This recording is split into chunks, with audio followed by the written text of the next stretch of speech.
G'day everyone, welcome to Grandma's Handbag. The handbag is back. It means Grandma's Handbag has been on tour. Cheers to all of you for checking in.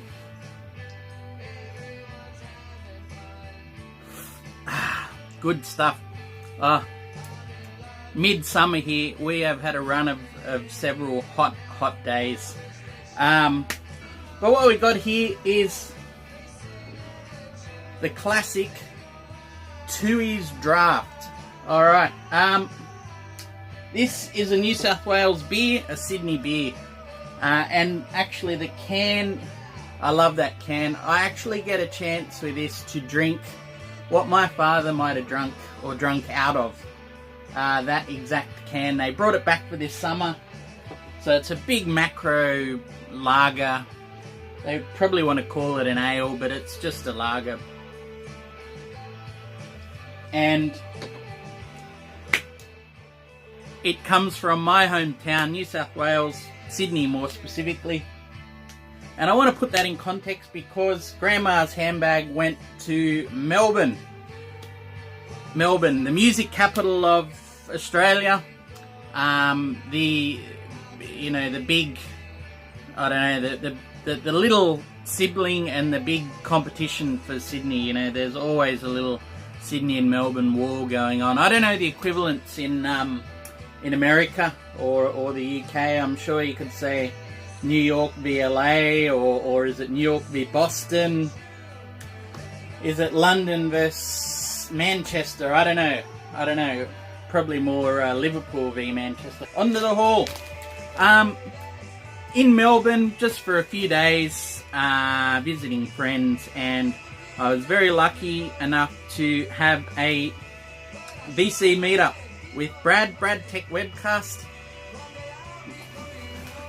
It's been a week already, I can't believe it. But was able to meet up with Brad for 2 short, sweet and lovely hours of some digging. So I'll get into that part in a second, but first off, just want to say Brad, great bloke. As I've said before, he's got his own podcast, Techwebcast. If you haven't heard it, check it out. Great supporter of the VC, and even though he doesn't make many videos, Brad, I've seen you've started and I love what you're doing, so think about some more. Brad supports the vinyl community through his podcast. Plenty of people have been guests on there. Craig Vinyl, Vinyl Boy Trigger, Ronnie Wall from Ronnie's Record Room, Andy Borders, Matt Hayes, Kevin Carpenter. Plenty of people have turned up, so doing great things over there on Techwebcast. Anyway, I was able to spend a couple of hours with Brad, but the day before I got a whole day just to dig in my own way, which is basically to forage around charity shops. They've been very slim pickings of late, but I did manage to grab a couple, so I'll show you those. The first one I got was John Denver Farewell Andromeda. Lovely gatefold sleeve. This is an Aussie press, just nicely textured, very, very nicely done. And I tell you what, I was very lucky getting these because there's the RCA labels there. Because, as the lady pointed out, I got there just after they'd put them out. So it was only short and sweet, only a few of them went out, but instinctively I knew that someone had just dropped off a collection and I was right. So this one here, look, I'm not a fan of John Denver generally, but I think I was brought in straight away because the first song off is Angels from Montgomery, a cover of John Prine, and if that's not going to win me over to a cause, you know, then I'm a pretty hard taskmaster. So great artwork, I love it, and even if I don't like the music within, I know where I can give it a good home. The next one again, same little haul. So the next one, Bruce Springsteen, Born in the USA. Great cheap price, Australian press, beautiful condition. I mean, it looks like it's been played a couple of times at best. CBS Sunburst label. Interestingly, I did notice this. At first I thought, is this a little bit of bleed from the vinyl onto the label? If you can see that black mark there. And then on closer inspection, it almost looks like the label has been cut out or somehow. But then it's a very clean rip or cut if it was. So, interesting nonetheless. But the music in the grooves, what can I say? Look, you all know it. If you're a fan, you're a fan. This is Bruce gone big. For a long time, I'd resisted even listening to Bruce. Certainly on board the train now, and even with this album, I can see the merits of it. Although I could see how people would easily tire of it being so played or even overplayed as it might be in America. So, apart from that, yeah, I think the way I look at this is as the, I don't know, the buffed up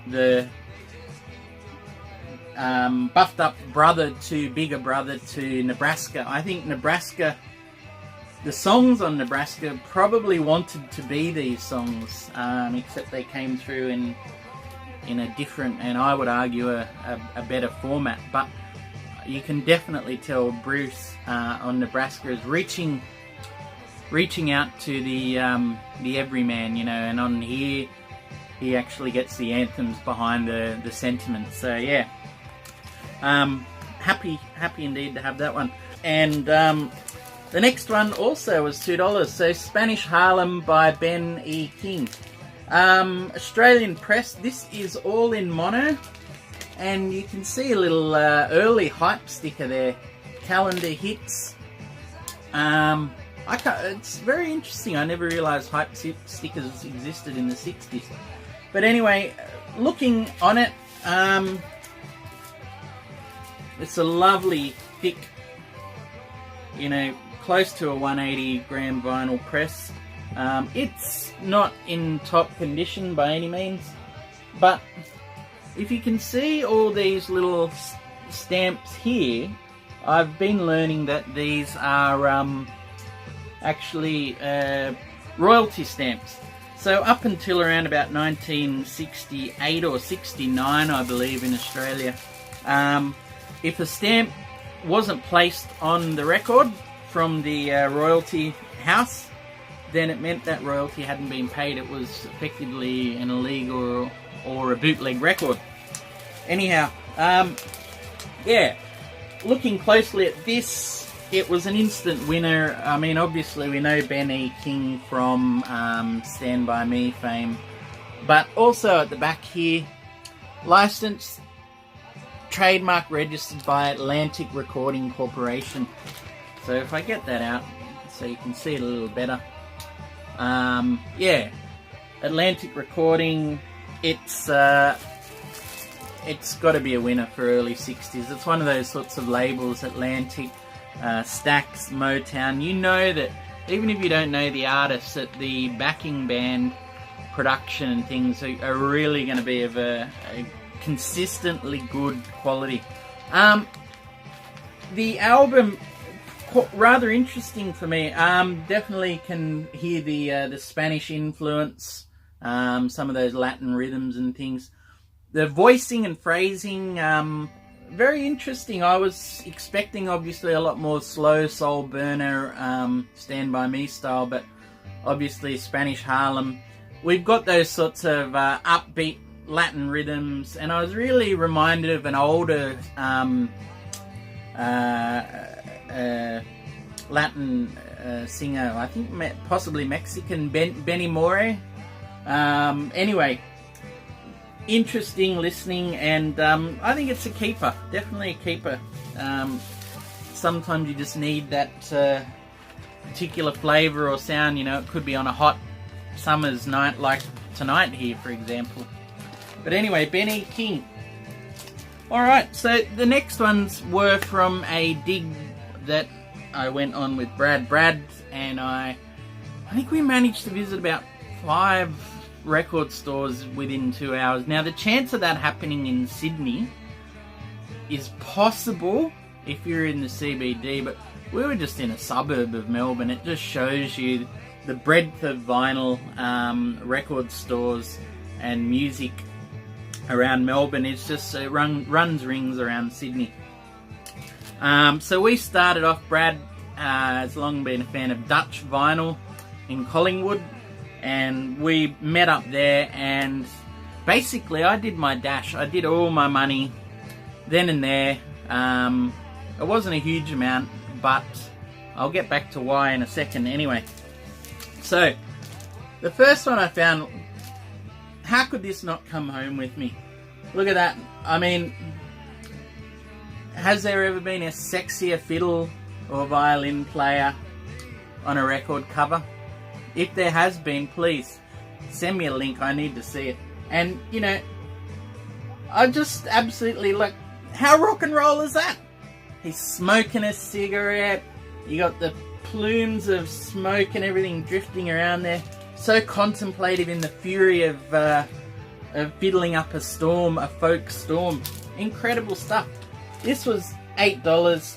Lovely condition cover, really, and I just couldn't resist. Dave Swarbrick being the violinist out of Fairport Convention. So this album was 76, I believe. So he'd been in Fairports for 6 or 7 years, but not to forget that he was actually a member or was in a duo with Martin Carthy before then. So on this album you get a whole bunch of people to turn up, quite a lot of Fairport members, and I'm talking Simon Nicol, Dave Pegg turning up, produced by Bruce Rowland, who was a latter-day Fairports member as well. You get Martin Carthy turning up for some here, and you also get a couple of people from a very early folk band he was in, and one's playing the Clarsack, an instrument I've never heard of before. And it turns out to be quite similar to a harp. Yeah, we're talking these sorts of harps. But I'll have to do some more research on that. Anyway, I just want to show you that transatlantic label. I've picked up a couple of beautiful labels here, and that one is just lovely. So yeah, Swarbrick by Dave Swarbrick. Firmly English folk. A lot of them are traditional arranged songs. Quite a lot I have not heard of at all. Pretty much all of them, but very, very interesting listening. And that sort of spotlight thing at the back, I don't know. There's just something about that cover. You know, there's almost an elfin-like grace to him there. But a rock and roll subdued fury. I gotta stop. It's getting crazy. Okay, so I was in that same section and finally picked up. I saw that Danny from Not Enough Records managed to get a great compilation from Roy Harper, and finally I was able to pick up some Roy as well. HQ, great stuff. This wasn't too expensive. The cover has some waviness and a little water damage on there, which is, you know, yeah. But the price-wise, you know, I couldn't leave it there too long, and especially since he's been just increasingly difficult to come by. So there it is, lovely UK press, HQ on Harvest. And very, very happy to have that indeed. I have a real affinity for this sort of period of Roy. HQ and Bull and Ming Vase are almost two sides of the same record for me. You've got that sort of longer epic. In this case, you've got the game on there. And then you know, they can feel like throwaways. Grown-ups are just silly children, but there's just something very catchy. I find myself singing in the most inopportune times. And then songs like Forget Me Not, just really delicate singer-songwriter folk. And then other songs also like Hallucinating Light and When an Old Cricketer Leaves the Crease. It's just solid Roy. You know, the people that are turning up on here, it's just a who's who of anyone. Chris Spedding, Bill Bruford, Dave Gilmore, John Paul Jones, and you've even got Ray Worley and the Grimthorpe Colliery Band turning up on here as well.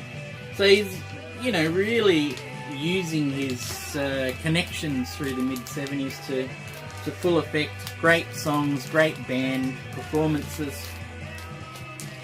Just great to see Roy in here. Alright, and the last one we got. This is one I've never heard before. I've seen it around on the VC, and I just had the feeling it's something I needed. And it's something I've got. And boy, am I happy to get it too. Hound Dog Taylor and the House Rockers. Self-titled. Picture says it all. The colour scheme. Everything. Electric Chicago Blues. I think this is 71 or 72. And yeah, what a searing, you know, subtly searing set this is. Of some great, gritty, raw blues. Just really good stuff. This is an Australian press. One of those ones I just had no idea that there was an Australian press out. So it's beautiful condition, absolutely beautiful condition, and it comes on the Toadstool label. Toadstool's a blues label. I think it was an imprint of Mushroom, so Mushroom's a big Australian label. But look at that, Toadstool label. Love it. Absolute great, you know, cartoonish innocence, brilliance to it. I love it.